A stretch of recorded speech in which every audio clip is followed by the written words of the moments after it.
मंडळींनो, आम्ही सकाळ सकाळ लवकर उठून भारती, मी, आवे चाललेलो आहोत लोकल ट्रेनने. आमचे मामा मामी गावावरून येणार आहेत त्यांना भेटायला. आवेग बाहेरचा विंडो सीटला बसून बाहेरचा नजाऱ्याचा आनंद घेत आहे. आणि आता ट्रेन आली दिव्याला. दिव्याला तर कधी पण बघा, संडे असो मंडे असो, पण संडेला थोडी गर्दी कमी आहे. मुंबईकर आमचे चाकरमानी समोर बॅग लावून ट्रेन थांबते कधी आणि मी ट्रेनमध्ये चढतोय कधी. सीट पकडायला विंडो सीटची तर अपेक्षा नाही, पण दिव्याला संडेला तरी मग कुठली तरी एक सीट भेटेल याची अपेक्षा.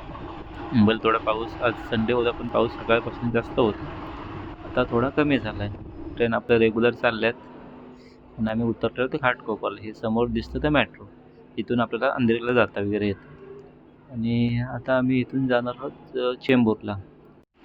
तर आता जशी सकाळी ट्रेन पण खाली भेटली, लवकर भेटली, टायमावर भेटली, तशी आता बस पण आलेली आहे. आता इथून आम्ही बसने जाणार आहोत घरी, मामांच्या घरी.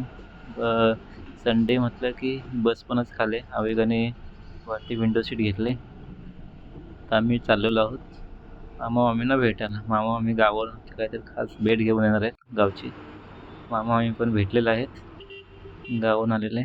मामा मामी खास आमच्यासाठी घेऊन आलेत केळीच्या पाण्यातली मोदग्यामध्ये बनवलेली हलबीचा प्रकार आहे तो. रोहनच चूड, पण ही चूड आहे.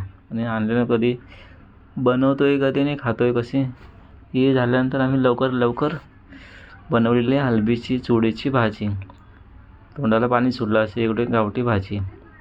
आणि त्या भाजीबरोबर आम्ही गावाकडून आलेली पाव भाजी, चपाती, डाळ वगैरे. आणि आजचा खास बेत गावावरून आलेला अल्मींचा चांगला झाला.